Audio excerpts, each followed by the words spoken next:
नवीन भारत के निर्माता, जिसकी नीति के आगे सभी राजे रजवाड़ों ने घुटने टेक दिए, खंड खंड में बटे देश को अखंडित कर राष्ट्र की नींव रखने वाले, हम बात कर रहे हैं सरदार वल्लभ भाई पटेल की।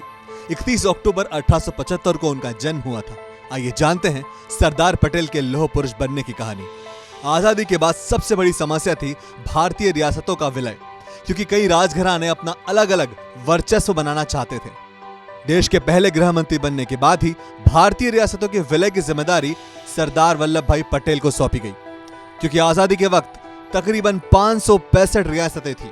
ब्रिटिश शासन ने इनके सामने एक विकल्प रखा कि वो या तो भारत या पाकिस्तान, दोनों में से किसी एक को चुन ले। अब समस्या ये थी कि कुछ रियासतें स्वतंत्र रहना चाहती थी, जबकि कुछ ऐसी थी जो पाकिस्तान से काफी दूर होने के बावजूद भी पाकिस्तान का ही हिस्सा बनना चाहती थी, क्योंकि एक या दो नहीं बल्कि 565 रियासतें और रजवाड़े पटेल की अखंड भारत की सोच में बाधा बन रहे थे।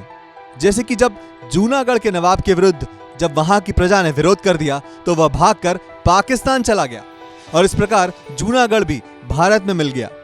जब हैदराबाद के निजाम ने भारत के विलय का प्रस्ताव अस्वीकार कर दिया तो सरदार वल्लभ भाई पटेल ने वहां सेना भेजकर ऑपरेशन पोलो करवाया, जिसके बाद निजाम ने आत्मसमर्पण कर दिया।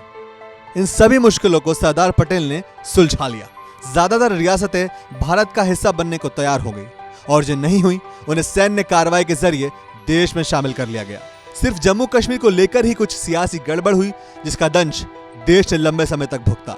सरदार पटेल ने रियासतों की प्रति नीति को स्पष्ट करते हुए कहा कि रियासतों को 3 विषयों यानी कि सुरक्षा, विदेश और संचार व्यवस्था के आधार पर भारतीय संघ में शामिल किया जाएगा। उनकी इसी नीतिगत दृढ़ता के लिए राष्ट्रपिता महात्मा गांधी ने उन्हें लौह पुरुष की उपाधि दी थी। इसके साथ ही ब्रिटिश साम्राज्य के खिलाफ बारडोली सत्याग्रह का नेतृत्व कर रहे पटेल को सत्याग्रह की सफलता के बाद वहां की महिलाओं ने सरदार की उपाधि दी थी। उनके सम्मान में दुनिया की सबसे ऊंची मूर्ति बनाई गई, जिसे स्टैच्यू ऑफ यूनिटी कहा गया। यह मूर्ति स्टैच्यू ऑफ लिबर्टी से दुगनी ऊंचाई यानी कि 182 मीटर की ऊंचाई पर बनी हुई है।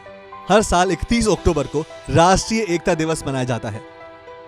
सरदार वल्लभ भाई पटेल का यह विचार था कि जब तक जनता एक होती है तब उसके सामने क्रूर से क्रूर शासन भी नहीं टिक सकता।